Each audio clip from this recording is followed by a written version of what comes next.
Hello YouTube, it is Bludborn again. Just want to give you a little update on what's going on around LOTRO. So right now we are kind of in that lull before updates. Don't really have an ETA yet on update 16. That is the next update that is slated for the spring. But there has been some clarification given on a few topics recently. If you haven't stopped by the dev tracker within the forums, I encourage you to do that. You have to scroll a little bit further back to see some of the clarifications that were given, but they are there. One of the first things I want to talk about, though, is the server issue. Now, a lot of people are talking about it being a server merger, server closures, server, yeah, whatever you want to call it. What we do know about the servers in Lord of the Rings Online is that some of them are going to close. And it is to kind of promote population growth and moving players from less populated servers to more populated servers. Again, this is to make sure that the game environment is a little bit more consistent for all players. If a player logs onto server A and there's 10 people, that experience is going to be much different than logging into server B and there's 10,000, for example. That experience is much different. So this is a very good thing for the culture of the game. Being able to log into a server at any point and actually having a population base there is a good thing.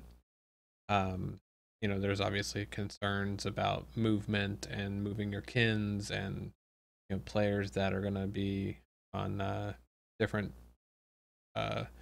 you might have a European server, and that's a whole separate issue right now because the European servers are actually being moved back to Europe.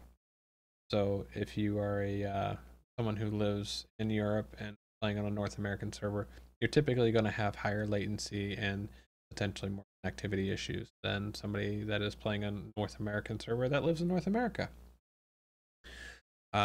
So this is also a good thing, but it comes with its own set of questions. Unfortunately, a lot of that has not been answered yet.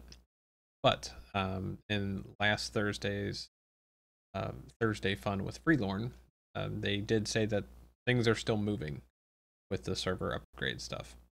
That is the other point with the servers.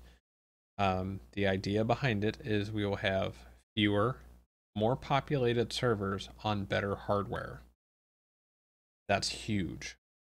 Because a lot of complaint right now is on servers like Brandywine that traditionally have a lot more players, but it has a lot more lag and issues with that. So the idea behind all of this is to create a better game experience for everybody. And I think that's going to be a good thing long term. The second thing I kind of wanted to hit on is kind of new content, and that's kind of has a few facets to itself. So we have PvP.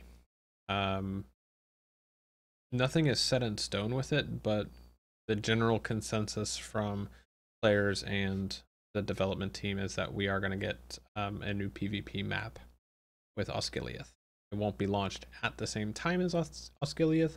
It will be shortly after, and then it will be another layer of the map.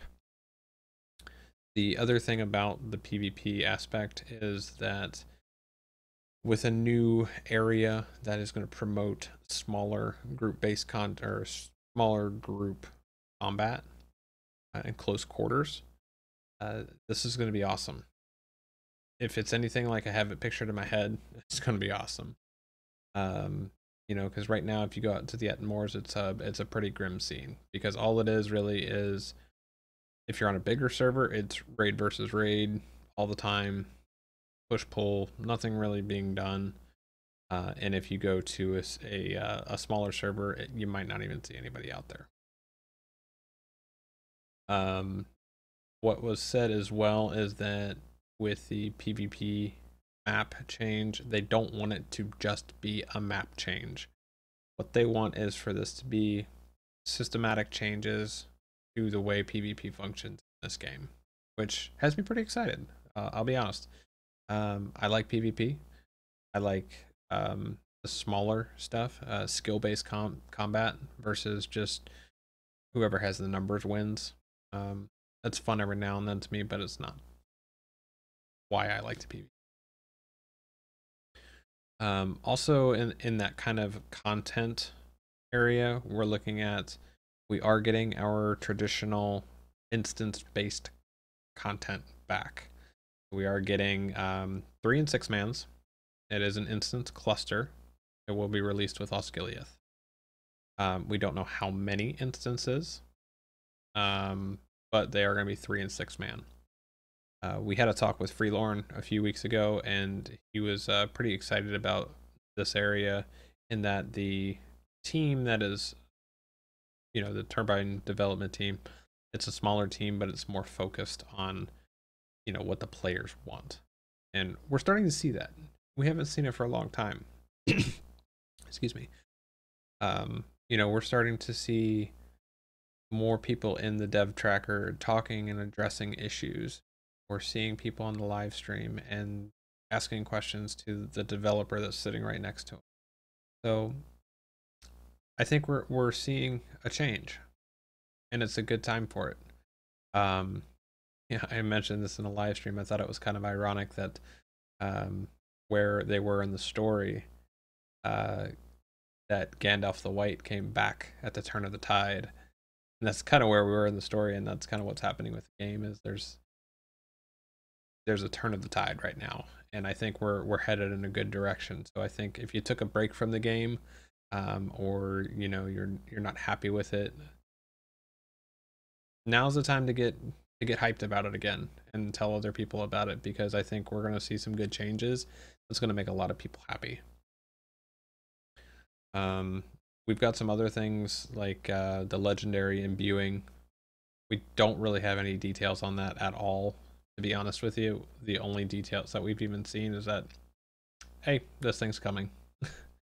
So with that being said, those are kind of the bigger things that have had some clarification recently. I think long term, and the producer's letter that was delivered in January really was slated for the first half of the year. So it's very ambitious, but it's very precise at the same time. Like, these are the things that we want to accomplish. And I'm pretty happy with what I saw.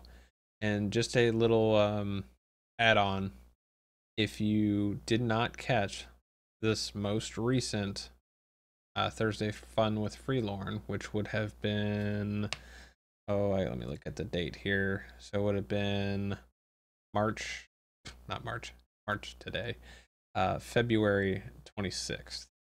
You go back and look at that live stream, he actually plays some snippets from the new music coming in Osgiliath.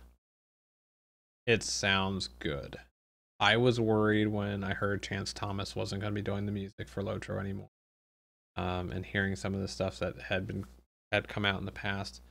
But hearing this, I'll tell you what, it kind of sums up my thoughts on how 2015 is going to go, and I think it's going to be pretty awesome. So I hope you guys share that same enthusiasm. I hope that you come back to the game if you've been away from it, and if you still play the game, I hope there's some renewed hope and enthusiasm for it. So when we hear some more news, I will post what I know, and hopefully I'll get to see you guys soon, and stop by the live streams on Tuesdays and Friday nights. I will be streaming from the LOTRO channel, which is twitch.tv/LOTRO stream. That will be at 10 o'clock p.m. Eastern time, until I get tired and fall asleep. And every other night of the week, I will be streaming from my channel, which is twitch.tv/Bludborn. And again, same kind of rules, 10 o'clock till I just can't do it anymore. So hope to see you guys around, and as soon as I hear more, you'll hear more. Thanks.